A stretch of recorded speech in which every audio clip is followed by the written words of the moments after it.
You're listening to Liberty Buzzard with Dustin Hammett and Thomas Umstattd Jr. Episode 33. I'm Dustin Hammett. I'm Thomas Umstattd Jr. Welcome to the show where we have an interesting conversation about a fascinating topic. We do it almost every single day. Well, maybe a couple times a week, but you get the point. We try to talk about the news du jour. And Thomas and I were kind of talking pre-show, and we were both sighing and talking about politics, and sometimes it's fun and fascinating, other times it's just a drag and it gets kind of boring. But I think we would be remiss if we didn't talk about the ongoing political topic of the, I don't know, the year, the millennium, I don't know, Donald Trump and impeachment. So, Thomas, tell me, after these startling revelations of sexual misconduct, just startling, I don't know if you can hear the sarcasm in my voice, I want you to tell me what your guess is, the odds that President Trump gets impeached. So here's what's interesting. We're right in front of an election, and the left doesn't want to signal that they want Trump impeached. They were very loud about him being impeached back when there was no chance he was going to get impeached. And let's be clear, they don't have the votes currently.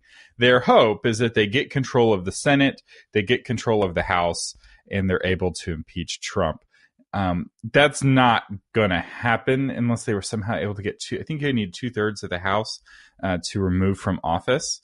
So you can have a hollow impeachment like Clinton, where he was, quote, impeached, unquote, but it didn't change anything, and he's still a beloved president. It didn't turn the mood of the country against him. The people who hated him before hate him now, and the people who are ambivalent now like him, and kind of looking back towards history. But the Democrats also really want Trump to be impeached, so they have to dog whistle to their base. We're going to impeach Trump, but they have to do it in coded language so that they don't fire up the rights base. Because what will happen if they're not careful is that they're going to turn 2008 into another 2018 into another 2016, where suddenly this becomes a referendum on the president, which all midterm elections are referendums on the president. But this one is like a referendum on if you want to keep the president. It's almost like a recall vote in a sense. And the left both wants that and doesn't want that, because they did lose it last time. and they're like, oh, well, it's because the Electoral College is all messed up. But it's like, yeah, but the Electoral College follows congressional seats and Senate seats. Like, you get a vote for every congressional seat and you get a vote for every Senate seat. And so it still maps to this current election. This talk of impeachment, it's like when, and here's my brain's going. It's like when the Democrats went with the nuclear option a few years ago, and they changed the Senate rules, and it came to bite them in the butt. So all this is stemming from Donald Trump's supposed alleged sexual misconduct. I mean, I'm not saying I doubt it. There's, I'd say, a pretty decent probability that it's true. Does it matter? I mean, morally, but we already kind of had this referendum with Clinton back in the 90s. And the precedent that was set by the American people there was, hey, we're still kind of a Puritan country, and we expect our presidents and leaders to be sexually upright in their relationships. But at the end of the day, it's an impeachable offense, according to what happened in the 90s. But even in the Senate, what happened there was that he was found not necessarily not guilty, but they didn't convict him, and they let him to go on and be president. So it's something we joke about to this day. As far as Bill Clinton himself and just sexual misconduct in general. But, the Europeans, they laugh at us because of this, because the attitude in Europe is that they're shocked when their presidents aren't involved with multiple mistresses and have sexual misconduct. And it's just kind of a thing that's expected in Europe. Leadership over there, powerful men and women over there have been playing it fast and loose with morals for eons. And so it is really indicative of our Puritan culture in America that we are still scandalized by this. So are they really, do they have a leg to stand on as far in terms of the sexual misconduct specifically, no, not really. There's really nothing they can impeach him for this. What they're going to get after is the fact that he tried to pay hush money, campaign finance rules and hush money and this and that and the other, and Cohen is a fixer and yada yada yada. The thing about all that is, Thomas, and I think you and I and the world knows, that's not a one-party thing, man.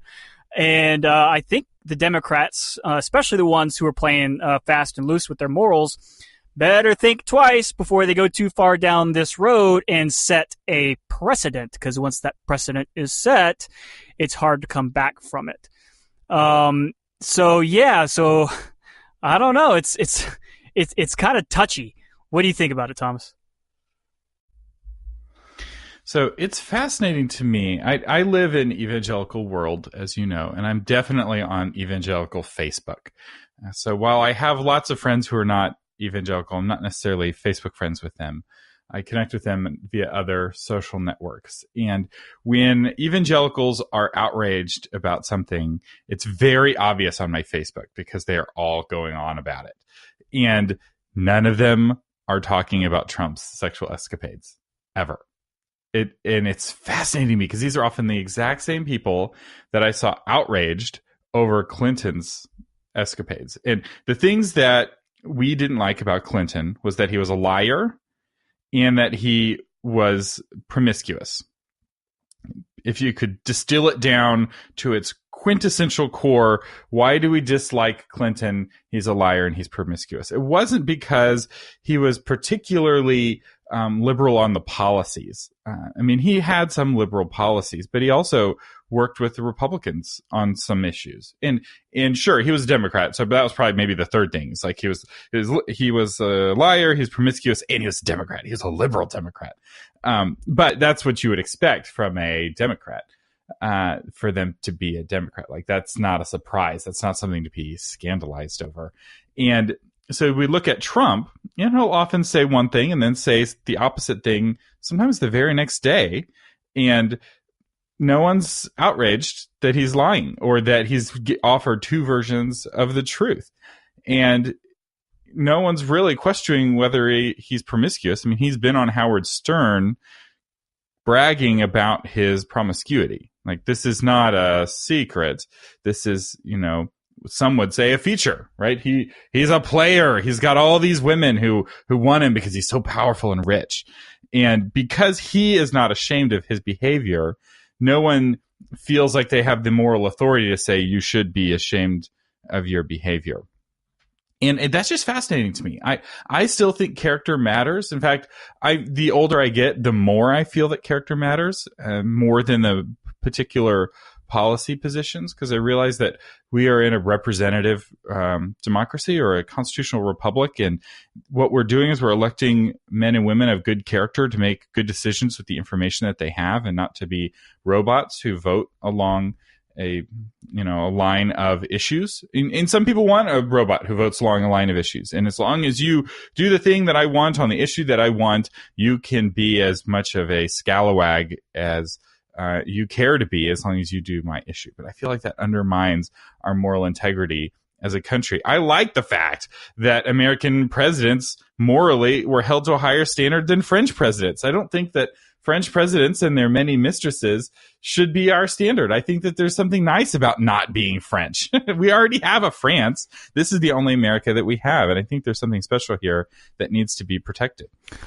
I don't necessarily disagree with you. On the basis of character and leadership, I think we all want somebody who is of upstanding character. And you know what? That's an absolute, and we've got to be careful with that. I think a lot of us want someone who is of upstanding moral character. So I'm thinking back through the list of presidents and presidential candidates over the past 10 or so years. So we had Obama.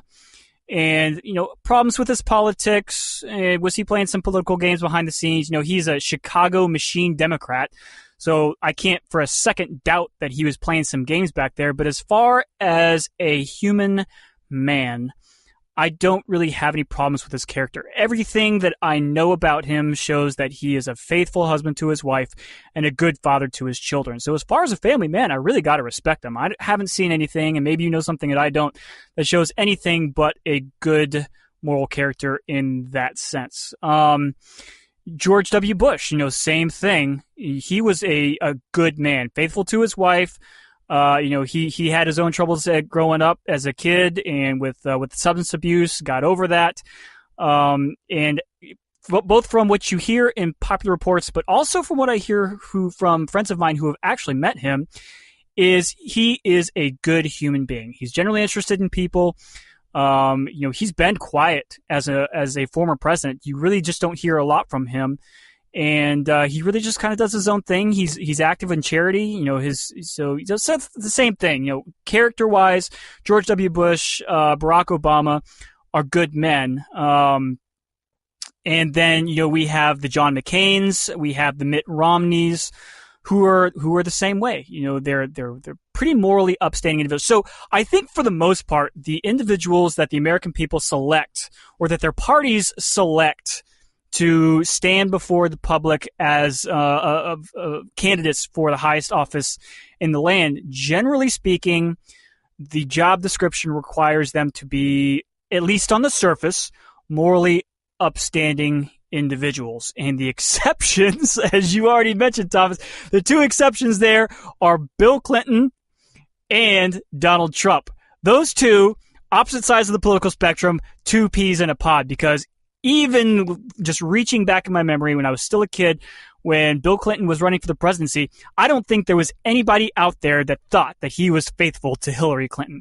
I don't think anybody thought that for a second. And just as you already mentioned, nobody thinks that about Donald Trump. So there are times, and it's interesting, but there are times where your electorate, whether it's evangelical Christians or liberals on the other side, are willing to just close their eyes and just not talk about that stuff if it is benefiting their political stance. And in this most recent election, just my last point on character before I hand it back to you, this most recent election between Donald Trump and Hillary Clinton, if Hillary Clinton had been a woman widely known for her moral character, I believe that no matter what she did, she would have defeated Donald Trump. However, Hillary Clinton on both sides of the aisle is, whether you're a Democrat and you just acknowledge it and don't talk about it, or a Republican and you scream about it at the top of your lungs, is widely known as just the Machiavellian politician of politicians. And she's kind of a sleazebag when you peel back the onion layer. So in this most recent election, we had a sleazebag versus a sleazebag. And it's really interesting which way the American people went with which sleazebag. What do you think, Thomas? I mean, it's not about outrunning the bear. You're not running against George Washington. You're running against the other person in the race. And that's good for everyone who's running, because no one's going to be able to outrun George Washington. He's the bear. And his...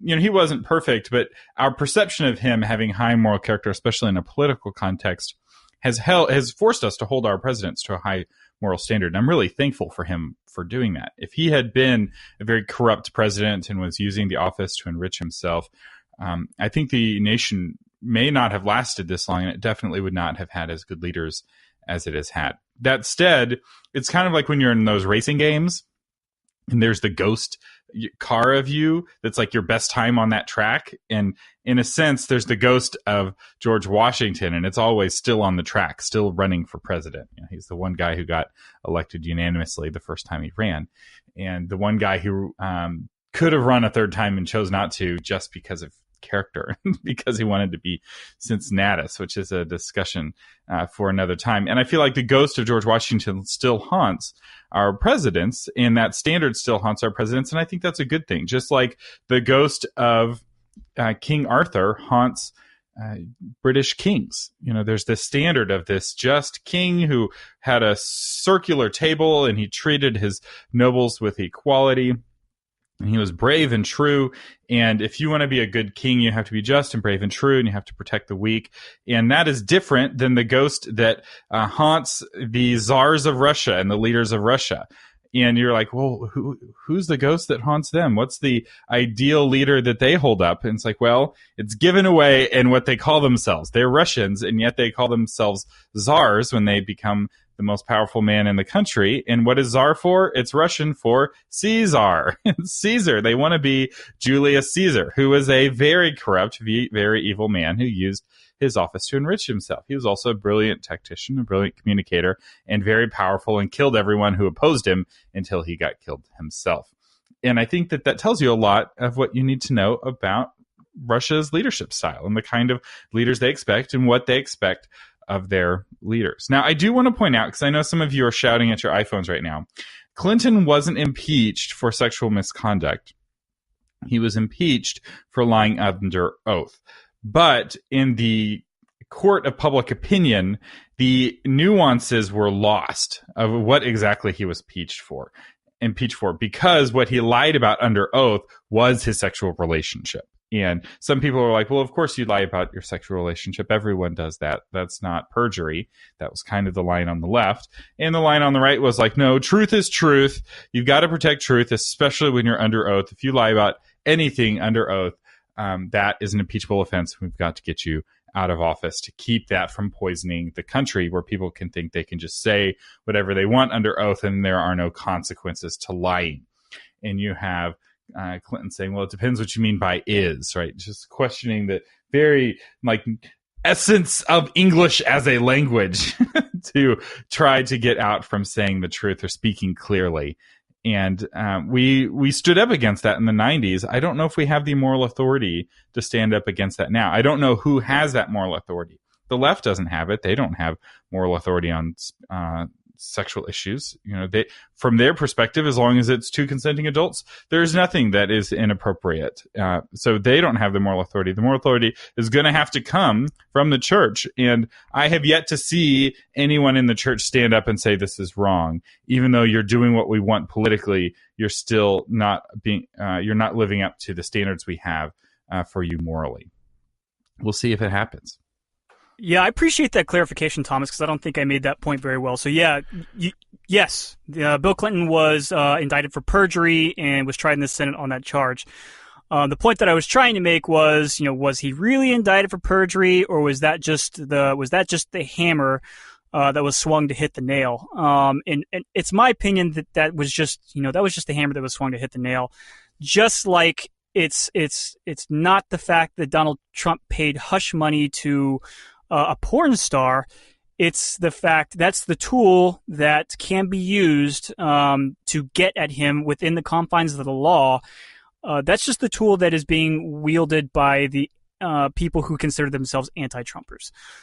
So I appreciate that clarification, because you are 100% correct. But the point I was trying to make was, when there's politicians all over the place that are perjuring themselves under oath all the time, and they get relative light sentences, slaps on the wrist, or what happens, I believe, more often than not, probably under the table, is it just swept under the rug for political expediency's sake. I think that when you bring something like this to the forefront, it's more of a political tool. As a point, I want to bring up Representative Duncan Hunter, who is a representative from California. One of my, I liked him, Representative Hunter, because he's a former Marine. He was, he stood tall on issues that are important to me personally, veterans issues, etc. Has recently been indicted by a U.S. attorney, I believe, or a federal grand jury at the behest of a U.S. attorney, on charges of campaign finance, misuse of campaign finance funds. So did he do it? He acknowledged that he made some mistakes in the past and that he used the wrong credit card, et cetera, et cetera, et cetera. Did it go beyond that? Possibly. I don't know. But, it's an interesting point. This investigation into him has been going on for 2 years. He is up for re-election in, 4 months now. Was the timing of this indictment, is it fortuitous timing, or was it political calculation? And the fact that the U.S. attorney over there is a Democrat and has some ties to the Democratic Party makes one wonder if this is just a political tool. And I have a tendency, Thomas, to be overly righteous, to have an overdeveloped sense of justice, I say yes, let's prosecute people for playing loose with campaign funds, as is the letter of the law. But if you're going to apply it one way, you have to apply it equally across to everybody. And I think we are suffering from that. And I think these end up just becoming political tools. Are you saying the left is using grand juries as a political weapon? What? They've never done that before. So one of the challenges that we have is that your typical American is not particularly well educated on the criminal justice process, especially if they're a law-abiding citizen. And a lot of Americans don't know what it really means to be indicted, or what the difference is between being indicted and being convicted. And the left has made hay with this over the last 20 years, where they will indict somebody on a charge that they didn't do, but they will announce the indictment, because once the indictment is delivered by the grand jury, it becomes public. So up to that point, everything a grand jury does is held in utmost secrecy, and the seal of the grand jury is not broken even after the grand jury adjourns. So I was on a grand jury for 3 months, and I still can't talk about the specific cases that we saw and the names of the people that came through the grand jury, because if somebody was not indicted, a prosecutor brought charges and they were not indicted, our job is to protect the reputation of that presumed innocent person. How they've twisted this is they will indict someone and release the information right about now, early September, late August, and let it haunt them through the election. And then very often the day after the election, after that person has lost, they will then drop the investigation. The Travis County district attorney was famous for doing this and haunted conservative political figures and got quite a few out of office, including, I think, Speaker of the House. We had a Speaker of the House that was hit or stung that way.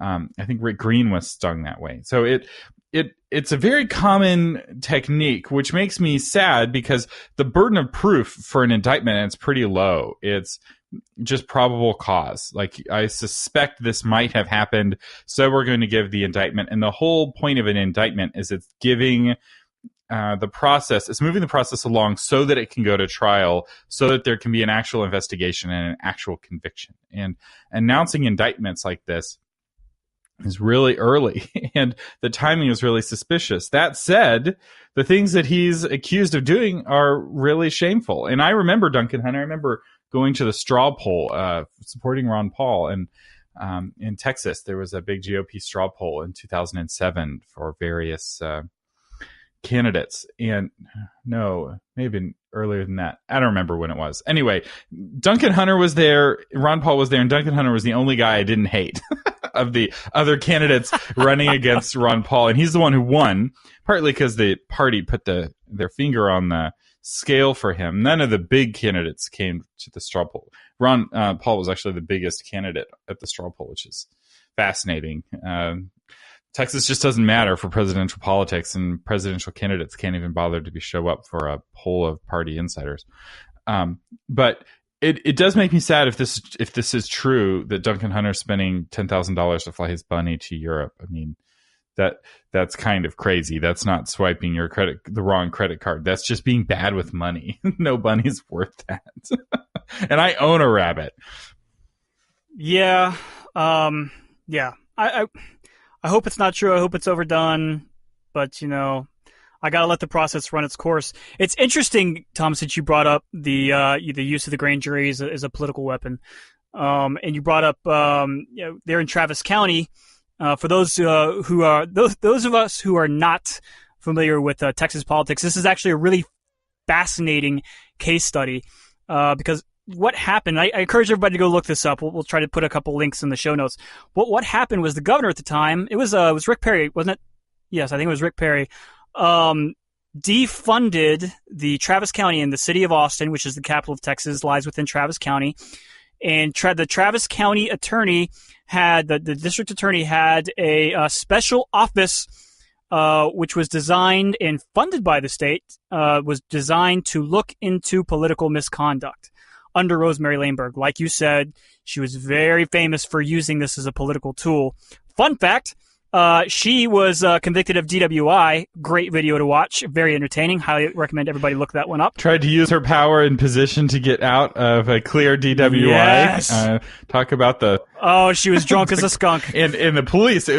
Good on the police, because I imagine it's very scary to arrest the district attorney. So they filmed every second of her custody. They had somebody with a camera on her. Oh, they called in supervisors. I think it was the Travis County Sheriffs. They had lieutenants. They had sergeants. Man, they had more stripes and bars running around that investigation. They knew what to do with. Every I was dotted, every T was crossed, and 6 people triple checked it. Oh, you know it. Oh, yeah, you know it. Anyway, so we got away from the point, which was the fact that as a result of her use of this office as a political weapon, Rick Perry threatened to and then defunded her office, which then subsequently went to an indictment phase. He was indicted for this. It went to trial. He was found not guilty. This is just use of his, it was basically, I'm kind of boiling this down. Thomas, I'm sure brush it up for me. It was, the court of public opinion. What I got out of it was this is an acceptable use of political power to defund, politics like this. So, yeah, it's a really fascinating case study, this whole political drama within the city of Austin, Texas. And for those who live near the city of Austin, the city government itself, and the state legislature, the state government, are constantly butting heads. And the state legislature loves to poke the city of Austin in the eye any chance it gets. So the city of Austin, being the liberal mecca that it is, enforced a plastic bag ban inside the city limits. They said that no merchandiser could put their merchandise inside of a plastic bag, which was obviously, everybody knows, pretty common practice. And then the city somehow it made it up to the courts. So I guess it wasn't really the state legislature, it was the state courts. It made it up to the courts, and the courts slapped it down, saying it was a violation of commerce. And they just the state government loves slapping down the city of Austin any and every chance it gets. It's really funny to watch. Yeah, I didn't care too much about the plastic bags, but I was very happy when the state slapped down Austin on the Uber. To clarify and correct what I said earlier, it wasn't Speaker of the House, it was the Senate Majority Leader, and it was Tom DeLay. So Tom DeLay got pulled in by this same Travis County District Attorney, which, fun fact, Travis County was the grand jury that I served on. So when I was going through the swearing in ceremony, I was like, I've seen this lady before. Who is this lady? It's the only time I saw her, and I was like, oh, I saw her in that video when she was drunk that one time. She never appeared before our grand jury. She had minions for that. Yeah, she had people for that. But she is no longer the Travis County district attorney. She's been replaced, and I hear that everything's been cleaned up in that office, or a lot of changes have been made. So all of this to say, corruption always exists. You're always going to have a certain amount of corruption in your political system. But it's kind of like cancer. You always have cancer cells in your body. And a healthy body is identifying those cancer cells, and the white blood cells of your body are inviting those cancer cells to go live somewhere else. And you're clearing the cancer cells out of your body the same way you're clearing bacteria and viruses out of your body. But just like cancer, if you allow too much corruption to grow, the removal process suddenly is no longer automatic.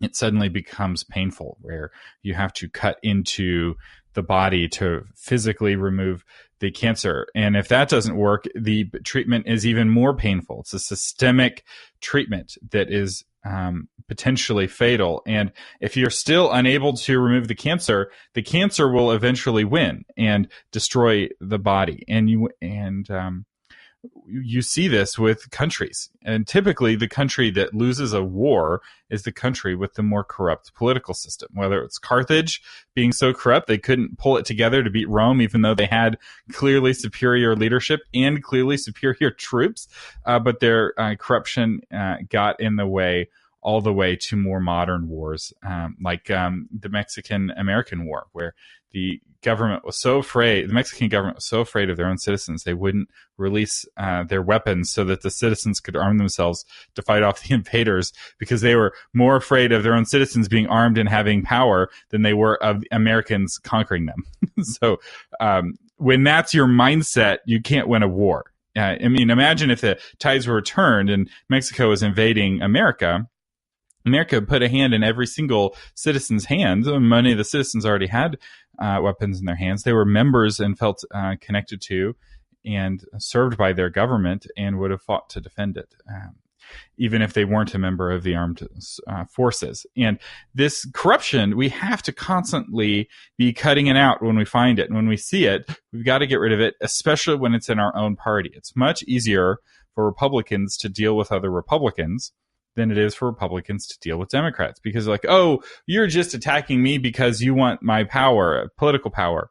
And often that's true, right? The reason, and this is one of the benefits of the two-party system, is the two parties try to keep each other honest. So I was the election judge for a primary election, and the Democrat Party and the Republican Party are both running a election at the same table with the same voting machines, and we were watching each other to make sure the other side's not cheating. And it was the most honest election I've ever witnessed in my entire life.